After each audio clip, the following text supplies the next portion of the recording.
Aikolo, Fudo, and Magahara Daisumi are on a date at the park. Daisumi has brought cookies she made for Fudo. She baked them this morning and isn't sure if they'll suit Fudo's taste. Fudo eagerly tries one and says they taste amazing. Daisumi is surprised but relieved that Fudo likes her cookies. As Fudo gazes at her, Daisumi asks what's on his mind. He says that being able to eat cookies made by his girlfriend on such a sunny day makes him feel like the happiest man in the galaxy. Daisumi calls him dramatic. Meanwhile, at the bottom of the cliff, the Gelatos are locked in battle against their enemies. Gelato 5 consists of 5 members: Blue, Yellow, Pink, Green, and Red, who is their leader. Gelato Blue takes down opponents with punches and kicks, while Gelato Yellow defeats enemies with powerful strikes. Gelato Pink shoots the enemies with her pistol, and Gelato Green's super punches clear the battlefield. Explosions echo around the cliffside as the fight continues. Back at the park, Fudo can't take his eyes off Daisumi, who looks stunning. He feels he could stare at her for hours. Daisumi, however, feels uneasy and asks him not to look at her like that, especially without blinking. She tells Fudo not to misunderstand. She doesn't dislike him, but she's just not used to it. Fudo has a serious request for Daisumi. He explains that relationship experts recommend couples hold hands, and he suggests they try it. Daisumi is taken aback, saying it's impossible because it's too soon for them. After all, this is only their 3rd date. Fudo counters by saying statistics show that couples usually hold hands by their 2nd or 3rd date. Daisumi is amazed at how bold couples in the world can be. Fudo extends his hand, but Daisumi hesitates. Their hearts pound as they wait for the moment. Slowly, Daisumi begins to reach for his hand. Just as their hands are about to meet, Gelato Blue suddenly appears and asks if Gelato Red is okay. Immediately, Fudo and Daisumi switch into battle mode. Fudo is Gelato Red, the leader of Gelato 5, while Daisumi is the combat commander of the secret organization Gakkao, known as the Princess of Death. Despite belonging to opposing factions, they've crossed the boundaries of their organizations to form a forbidden relationship. Their battle mode appears intense, but Gelato Blue decides not to interfere and leaves it to Gelato Red before returning to the fight below the cliff. Afterward, Fudo and Daisumi end their battle mode. Fudo points out that they were actually holding hands during the fight. Daisumi is touched and can't believe they managed to do it. She marks the date of their hand-holding in her notebook. Daisumi is Fudo's first girlfriend, and he's grateful he had the courage to confess back then. A week earlier at Gelato 5's headquarters, Fudo was exercising in the morning when Arisugawa Haru, Gelato Pink, approached him with a towel. Fudo thanked Haru and she invited him to a meeting. On their way there, they saw Ojino Hayato, Gelato Blue, trying to charm a girl. Hayato was enthusiastically asking her out, suggesting karaoke or a club, and boasting that she'd fall for him once she saw him dance. Unfortunately for him, the girl declined, claiming she was busy. Hayato persisted, leaving her no choice but to punch him. Haru and Fudo continued to the meeting room. On the way, they ran into Jinguji Misaki, Gelato Yellow, and Todoroki Daigo, Gelato Green. The team gathered just in time and headed into the meeting room. Professor Big Gelato, the leader of Gelato 5, was already there to welcome them. Daigo handed him the croissants the professor had requested, a snack intended for everyone during the meeting. The professor displayed an image of Death Princess Daisumi. She was a powerful combatant from Gakkao who had appeared 6 months ago. Gakkao, a secret organization aiming for world domination, had become a much more formidable enemy since her arrival. Professor Big Gelato warned the team to be careful. Suddenly, an alarm went off, signaling that Gekko's secret activities had been detected. The alarm ordered the Gelato team to depart immediately. At that moment, members of Gakkao, including the monster Culver and Bear, Death Princess, and the Moonlight Soldier troops, appeared in a park. Civilians hid in fear. The Gelato team arrived just in time to protect the people. They transformed using their freeze-change ability, turning into Gelatos in green, pink, yellow, blue, and red. Together, they proudly declared themselves the freezing Sente Gelato 5. Gelato Red proclaimed that anyone who underestimated them would pay the price. Unfazed, the Gakkao monsters declared that today was the day they would take revenge and ordered their soldiers to attack. Gelato Red used his Strawberry Impact sword to defeat enemies in a single powerful slash. Gelato Yellow fought back with his Megaton Lemon Crush hammer, smashing through the attacking soldiers. Gelato Pink unleashed a volley of arrows from her Sky Peach Rain bow, taking out surrounding enemies. Gelato Green used his Vacuum Pistachio Strike, causing explosive damage to those nearby. Meanwhile, Gelato Blue skillfully wielded his twin soda slash knives, cutting down enemies as they approached. The Gelato heroes were incredible, quickly eliminating Gecko's soldiers. However, the real challenge began as Culver and Bear and Death Princess stepped forward. Gelato Red instructed the rest of the team to handle Culver and Bear while he faced Death Princess one-on-one. The battle between Gelato Red and Death Princess was fierce. She swung her flail with incredible strength, disarming Gelato Red's sword. The two engaged in hand-to-hand combat, their skills equally matched. Gelato Red managed to trip Death Princess, but her agility was unparalleled. She balanced herself mid-air and countered with a double kick, sending Gelato Red flying backward. Their power and abilities were evenly matched, making them perfect rivals. Just as their fight was about to continue, Culver and Bear raised a white flag, signaling his surrender. He ordered all Gecko forces to retreat immediately. Before leaving, Death Princess acknowledged Gelato Red as the only one capable of matching her strength, calling it fate. She smiled at him and said, "Until we meet again." Gelato Red was left stunned by her words. That afternoon, Fudo resumed his training. Professor Big Gelato observed him and admired his dedication, noting how Fudo fought battles in the morning and trained again in the afternoon. The professor even referred to him as a model hero who constantly worked hard. Fudo trained tirelessly until the evening, ending his routine by consuming a raw egg to maintain his stamina. The professor, bewildered, asked what kind of life Fudo was leading since it seemed to revolve entirely around muscle training. Fudo admitted that there was something on his mind. Professor Big Gelato assumed Fudo was contemplating world peace or the meaning of justice. To his surprise, Fudo revealed that he was thinking about a girl he liked. Shocked, the professor pressed for details, and Fudo confessed it was love at first sight. This was the first time Fudo had ever fallen in love. Professor Big Gelato asked if Fudo had confessed his feelings yet. Fudo said it was impossible for him to confess because he was a hero and they lived in completely different worlds. Professor Big Gelato smacked him on the head, calling him an idiot. He reminded Fudo that there was nothing wrong with a hero falling in love since he was human too. The professor encouraged Fudo to express his feelings, saying love could help him grow as a person. Motivated by his mentor's words, Fudo quickly excused himself to go confess. Professor Big Gelato, who had always thought of Fudo as nothing more than a muscle-obsessed guy, was taken aback. He now saw Fudo as a true man. Curiosity got the better of him, and he wondered what kind of girl could have stolen Fudo's heart. A nurse, perhaps? The professor chuckled to himself, admitting that he too had a thing for nurses. Fudo soon found Desumi and approached her privately, catching her off guard. Surprised, Desumi assumed Fudo was there to resume their earlier battle. She prepared herself, thinking it would be better to settle things right then and there. However, Fudo stood silently, making her suspicious. "What's with you?" she asked, growing impatient. Taking a deep breath, Fudo finally blurted out, "I love you." The confession shocked Desumi. Fudo explained that he had fallen for her the first time they met and wanted her to know how he felt. Desumi, still in disbelief, called him insane, reminding him that they were mortal enemies. Fudo insisted he wasn't crazy. Desumi, skeptical, wondered if he might have hit his head during the fight. But Fudo countered, saying he even had Professor Big Gelato's approval. Desumi didn't buy it. She accused Fudo of trying to trick her, thinking he knew she was inexperienced in love and was mocking her as a joke. Feeling insulted, Desumi swung her flail at him. Fudo dodged and protested, "That's not what I meant at all."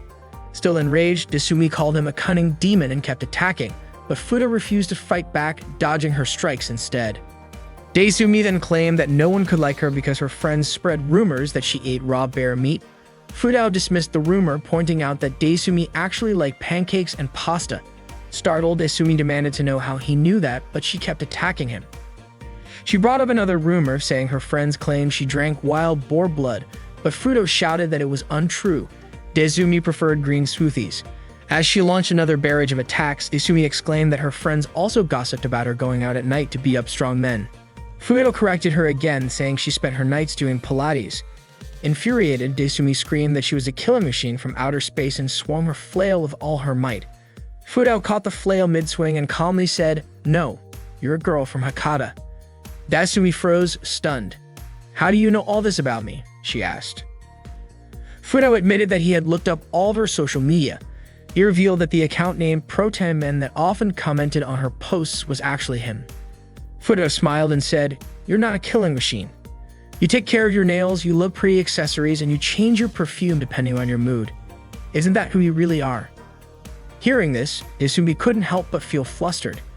Desumi said that a girl should be swinging a flail, but Fudo replied that he would always be there to catch it. Desumi reminded him that they were enemies, but Fudo insisted there had to be a way for them to make it work. He then asked Desumi, "Will you be my partner?" Desumi immediately shot him down, saying it was impossible. However, Fudo kept assuring her that he was serious.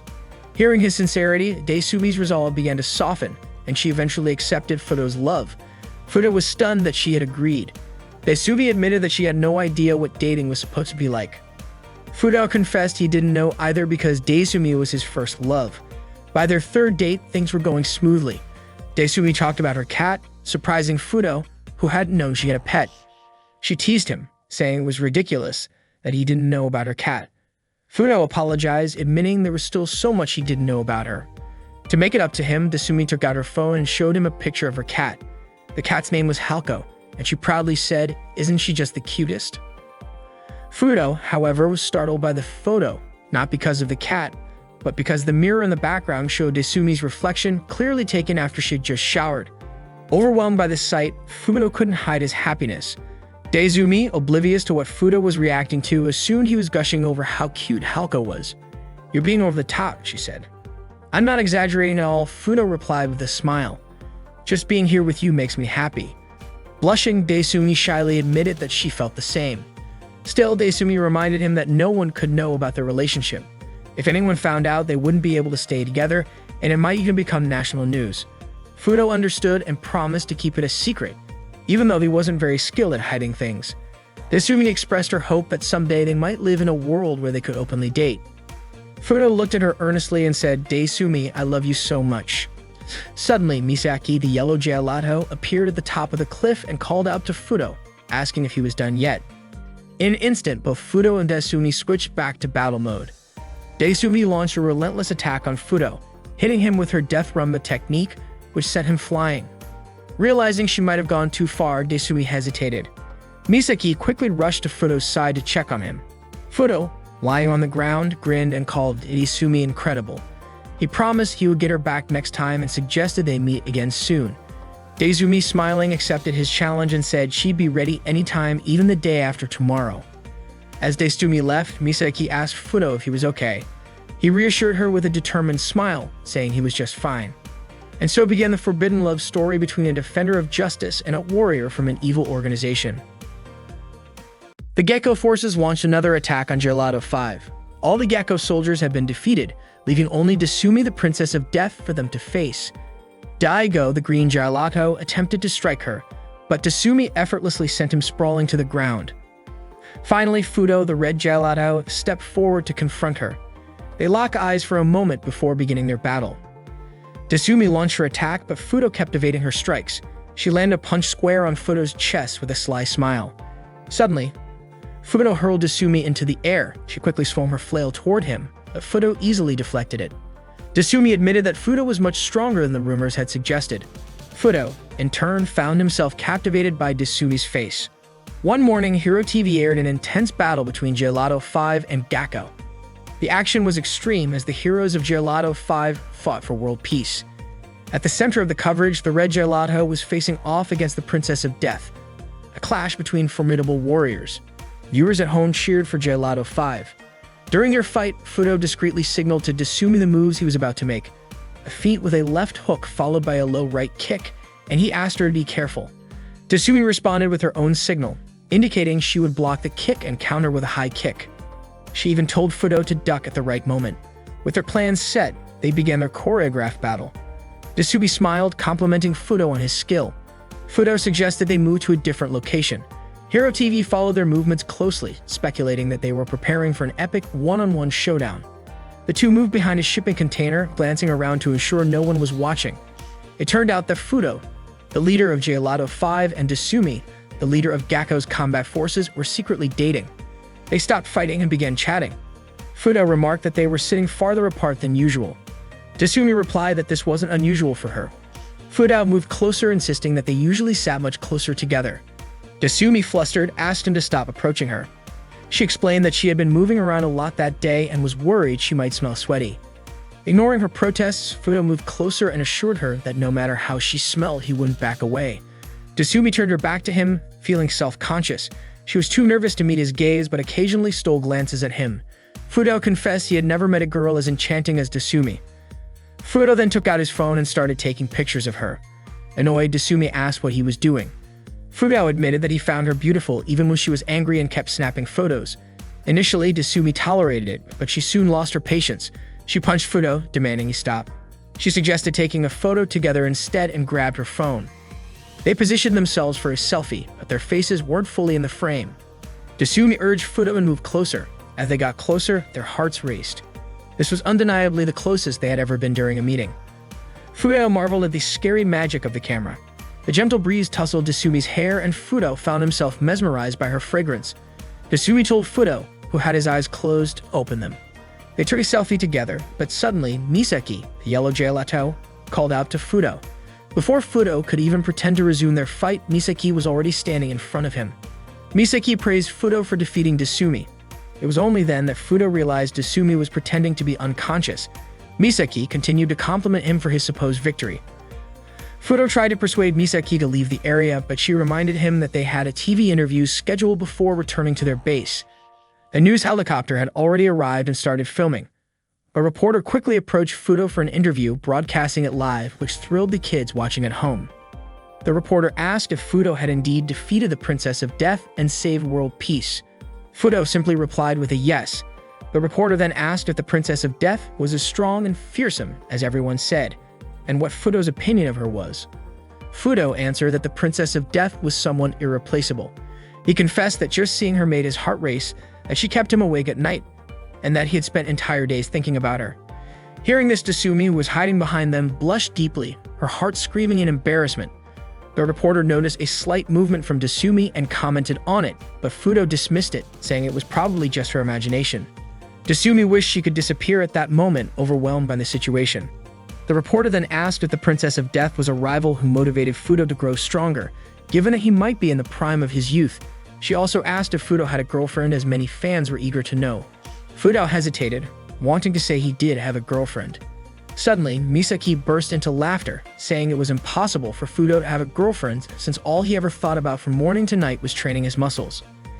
The reporter seemed disappointed, noting that Fudo's adorable personality probably charmed many female fans. Misaki teased him further, saying he needed to understand women's hearts better.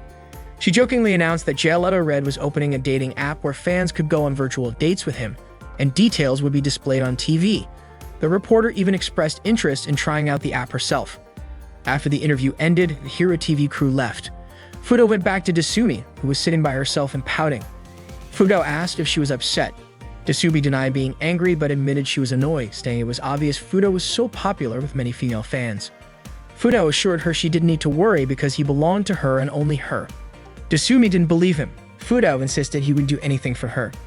Desumi asked if he really meant it, and when Fudo confirmed, she said she wanted to go on a date with him. She explained that she had always dreamed of going on a date with her boyfriend, and never thought she would get the chance. A date, she said, was an opportunity for a couple to spend time together and get to know each other better. Fudo confidently said that going on a date would be easy. Desumi was pleasantly surprised by his enthusiasm and agreed. Fudo suggested they meet at Central Park at 5 p.m. the next day. Overjoyed, Desumi hurried off. However, once she was gone, Fudo realized he didn't know what people actually did on dates. He started browsing the internet for date ideas, only to find an overwhelming number of suggestions: visiting a planetarium, going to an amusement park, watching a movie, having dinner, shopping, going to an aquarium, driving around, visiting a zoo, and many more. Fudo felt completely lost, unsure of what to choose, especially with the date happening the next day. Misaki approached Fudo and asked what he was doing, wondering if he was researching muscles again. Fudo caught a whiff of Sekai Misaki and guessed she might be a little drunk. Misaki apologized for promoting the dating app on TV the day before, which had led Fudo to start learning about dating. Fudo admitted he didn't understand what an ideal date was supposed to be. Misaki reassured him that there were no strict rules for dating, and all he needed to do was think about activities they could enjoy together. Suddenly, Fudo felt a breakthrough as the rigid walls in his mind crumbled, and he finally grasped the essence of dating. The next day, Fudo arrived at Central Park, bustling with civilians. It seemed no one recognized his flawless disguise, ensuring his important date wouldn't be interrupted. As the time drew closer, he began to feel nervous. Desumi called out to him, apologizing for keeping him waiting. Fudo was mesmerized by Desumi's casual outfit, finding her absolutely stunning. Desumi admitted she felt a little shy meeting him like this in public. She complimented Fudo's disguise, saying his glasses and hairstyle suited him perfectly. Desumi then asked what they would be doing. Fudo confidently said he had planned everything and showed her his meticulously crafted date itinerary. They both got excited to start, with their first stop being a gym, specifically the Bisarka Nico Gym, Gotana branch. At the gym, they worked out together, drawing attention from the other patrons, who praised how amazing both Desumi and Fudo looked. Fudo complimented Desumi, telling her that her triceps were really developing. Acting like her personal gym coach, he encouraged her further. Afterward, Fudo announced they would go for a run, surprising Desumi. The two ran side by side. Fudo realized that exercising together was much more fun than training alone, making this date feel extraordinary to him. As the sun began to set, they sat down on a bench. Fudo asked if Desumi was hungry and suggested they eat something. Desumi thought he was planning to take her to dinner, and she was thrilled at the idea. Fudo also mentioned wanting to have a meaningful conversation with her. Excited, Desumi stood up ready to go, but instead, Fudo handed her a low-calorie snack. He revealed he had packed plenty of such snacks in his bag. Fudo then said there was something he wanted to discuss with Desumi. With a serious tone, he asked, "What insect do you think would be the strongest if it were enlarged?" Desumi didn't respond. Instead, she excused herself to go to the restroom. Oblivious to her reaction, Fudo believed the date was going perfectly. He still had the main event planned, a human anatomy exhibit, which he was confident Desumi would enjoy.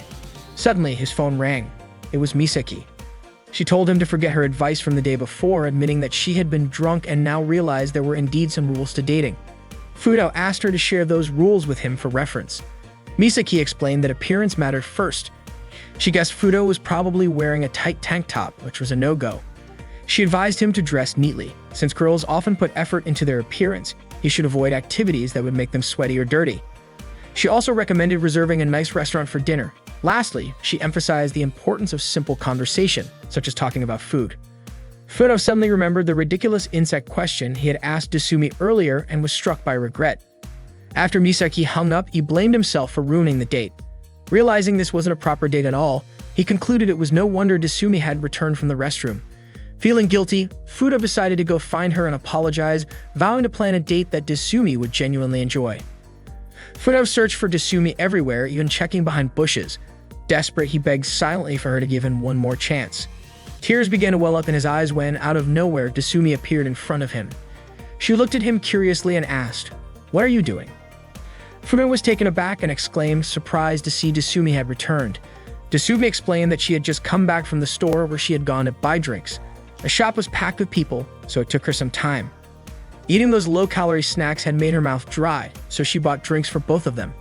She mentioned that she knew how it felt because she sometimes ate those snacks herself. Desumi then suggested they finally discuss the strong insects Fudo had mentioned earlier. Fudo blurted out, "That's impossible." Confused, Desumi asked what he meant by that. Fudo hesitantly asked if she didn't hate this date. Desumi looked puzzled and asked why he was acting so strange. Reluctantly, Fudo confessed everything to her. Hearing his story, Desumi burst into laughter, leaving Fudo unsure of how to react. He nervously asked if she wasn't mad at him. Desumi reassured him, saying, "How could I be mad at you?" She explained that now she knew Fudo had been just as nervous about the date as she was. Desumi expressed her happiness, saying she was grateful Fudo had gone to the trouble of planning the date for her. She admitted that she enjoyed spending time with him, even if others might think their date was a bit unusual. Smiling warmly, Desumi encouraged them to just relax and have fun. Fudo felt a rush of emotion as he looked at her, a feeling that reminded him of the first time they had truly connected. Lost in the moment, Fudo stood silently, which prompted Desumi to call out to him. They realized, somewhat awkwardly, that they were holding hands. Their hearts raced and their faces inched closer together when suddenly an emergency call interrupted them. The two of them quickly ended their date and hurried to respond to the situation. The monster Gecko Culver and Bear and his minions had arrived, seeking revenge against Gelato 5. Blue Gelato scoffed at their attempts, saying, "No matter how many times you come at us, the result will always be the same." The battle began, but Death Princess and Red Gelato stood frozen, caught up in their lingering feelings from the date. At Gecko's women's dormitory, pets were allowed. The dorm housed many female staff members working for the secretive Gecko Association. Desumi had a pet cat named Helcow, who was her beloved companion. Known to the world as Deaf Princess, a name that struck fear into many, Desumi at home was the complete opposite of her fearsome reputation. In her private moments, she was sensitive, clumsy, and prone to loneliness. She didn't even fully understand matters of romance and often poured her heart out to Halkao. She once shared with her cat how a rumor at work claimed she liked eating raw bear meat, which she found both amusing and absurd. One evening, Desumi returned to her room looking dazed. Halkao was concerned, but Desumi seemed enchanted, smiling more than usual. She had even started collecting pictures of Fudo, capturing his face when it appeared on TV, reading newspaper articles about red gelato, and preparing enthusiastically for their date. Her happiness was palpable, and she looked more radiant than ever. Desumi even decorated her room with a photo of her and Fudo together, cherishing the memory. Her affection for him was undeniable, and it was clear to anyone, especially Halkao, that Fudo had become an important part of her life. Misaki and Professor Big Gelato were deeply engrossed in a game of Uno, while Fudo was busy training his body. Professor Big Gelato asked Misaki if Gakko had shown any activity lately. Misaki replied that it had been 2 weeks of complete silence from them. With no battles to fight, things felt peaceful. Fudo agreed that peace was ideal and thought it was better if there were no fights. However, without battles, he could meet Desumi. Recently, Fudo hadn't been sleeping well. He felt deprived of Desumi's presence and decided he had to do something about it. Suddenly, the emergency alarm blared. The alert informed them that a new weapon development had been detected at Gakko's headquarters. The team had to infiltrate their base and destroy the weapon. This mission was extremely dangerous, practically a suicide mission. But someone had to do it. Since the pink and blue gelatos were away and the green gelato was on leave, it came down to either Misaki or Fudo. One of them had to stay behind for backup. Misaki volunteered to go, but Fudo insisted he should handle the mission. Misaki reminded him of the danger, but Fudo was determined. As Misaki tried to stop him, Professor Big Gelato asked her to understand how serious Fudo was. Fudo activated his transformation, becoming the red gelato, and set off for Gakko's base. Misaki called out to him, telling him to come back safely and calling him an idiot. Professor Big Gelato, however, called Fudo a true hero. Fudo was thrilled. This mission meant he could see Desumi again. Meanwhile, the Reaper Princess Desumi walked down the hallway as all the Moonlight Army soldiers saluted her. As she passed, a few soldiers whispered about her. They commented on her intense aura, which was more intimidating than usual, and assumed she was in a bad mood. But the truth was quite the opposite. Desumi was miserable because she hadn't seen Fudo in 2 weeks. Desumi asked the soldiers when they would fight the heroes again. Terrified, they misinterpreted her question as bloodlust and knelt before her, apologizing for not knowing the answer. Still distracted, Desumi recalled the horoscope she had seen on TV. It had predicted bad luck for Leos, stating they wouldn't meet the person they longed for, and that their lucky item was a cute bag. Following the advice, she carried a cute bag, but hadn't helped. Suddenly, Culverin Bear, a gecko monster, approached her and showed her a new weapon called the Neo-Culverin Cannon. He confidently declared that it would destroy the heroes. Culverin Bear then asked if Desumi had any dangerous items of her own. She replied that her bag was just an ordinary one. However, Culverin Bear misunderstood, believing it to be a cleverly disguised weapon. He called Desumi a terrifying woman, convinced her ordinary bag was a decoy, meant to lull enemies into a false sense of security. In truth, the bag only contained makeup. Hearing his comments made Desumi feel that she wasn't suited to cute things. As Desumi walked down the hall, Fudo suddenly appeared from the ceiling, startling her. He told her he had been searching for her because he missed her so much. Desumi admitted she was happy to see him too, but almost let her emotions take over. She quickly ushered him into her changing room to avoid being seen. Fudo was delighted to be there, commenting that the room was just as feminine as he'd imagined. Desumi asked why Fudo had done something so reckless. He confessed that he simply couldn't bear not seeing her. Desumi, surprised, admitted she had felt the same way but still believed his actions were too dangerous. Fudo pulled out a deck of Uno cards and invited her to play. Desumi, unable to resist, agreed, and the two began their game of Uno. Meanwhile, back at Gakko's base, Professor Big Gelato and Misaki were still waiting for news from Fudo. Misaki asked if there had been any updates, but there was no word yet. All they could do now was trust Fudo. Little did they know, Fudo was happily playing Uno with Desumi at that very moment. Desumi won the game and decided to give Fudo a punishment. She told him to hold out his hand, and he obeyed. Just as Desumi was about to slap his hand, Fudo remarked that her hand was warm. This immediately made Desumi's heart melt. She told him not to say such things because it made it hard to punish him. Suddenly, a report came in for the Reaper Princess. Desumi quickly moved Fudo's face out of the camera's view and sat on him to hide him. A soldier reported that an intruder had been detected in the base and reminded everyone to stay on high alert.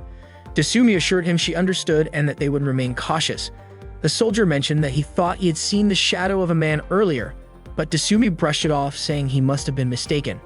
She laughed, joking that it would be impossible for the Reaper Princess to have a boyfriend, and ended the call. Afterward, Desumi apologized to Fudo and asked if he was okay. Before Fudo could respond, Culver and Bear burst into the changing room. Desumi quickly hid Fudo, but in her panic, she ended up stuffing them both into a box. The small, cramped space forced their bodies to press together. Fudo felt suffocated and started squirming. Desumi told him to stop moving so much, but Fudo complained that something was on his face, making it hard to breathe. He tried to remove it, but the movement caused the box to creak, catching Culver and Bear's attention. Just as Culver and Bear approached the box, Fudo finally managed to remove the object, which turned out to be a bra. Desumi screamed and slapped Fudo hard enough to send him flying out of the box. He crashed into Culver and Bear, causing the weapon the monster was carrying to activate. The weapon exploded, destroying Gakko's base. Meanwhile, a report came in stating that the mission was a success. The signal from the new weapon had vanished and Gakko's base was destroyed. Hearing this, Professor Big Gelato was overjoyed and praised Fudo's extraordinary efforts. Back at the now-burning Gakko base, Fudo and Desumi escaped to a nearby hill. Fudo apologized to Desumi, but she turned the apology back on herself, saying she should have welcomed him properly when he arrived. Desumi noticed a scratch on Fudo's cheek, but he assured her it was nothing. She asked him to crouch for a moment and then gently placed a bandage on his cheek. Fudo thanked her. He complimented the cute bag she was carrying, saying it suited her perfectly. Desumi beamed with happiness at the compliment. Fudo admitted that he should have thought of it earlier and handed Desumi his phone number, saying they could talk anytime now. Blushing, Desumi asked if it was okay to call him that night. Fudo agreed, telling her she could call him that evening. That night in her room, Desumi was nervously preparing to call Fudo. She tried to calm her racing heart, telling herself she just wanted to check that he got home safely. Finally, she dialed the number Fudo had given her. To her surprise, it was answered by Fudo's mother. In the background, Desumi could hear Fudo asking his mom to hand him the phone, explaining that it was for him. His mother scolded him for still being home when she had told him to go buy milk. Fudo finally took the phone and asked if it was Desumi. She firmly told him to get a cell phone, and Fudo quickly agreed. The Gakko monster, Culver and Bear, was busy fixing the Gakko base's gate when suddenly an announcement was made calling for a morning meeting, and all executives were required to attend in the conference room.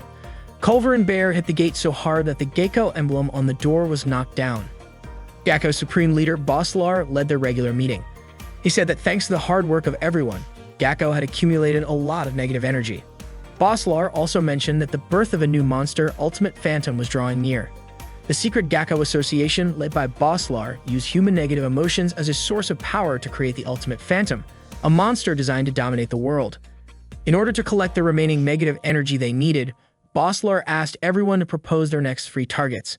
The Beast Princess pressed her button and said she didn't care about the targets, she just wanted to get to the fighting part.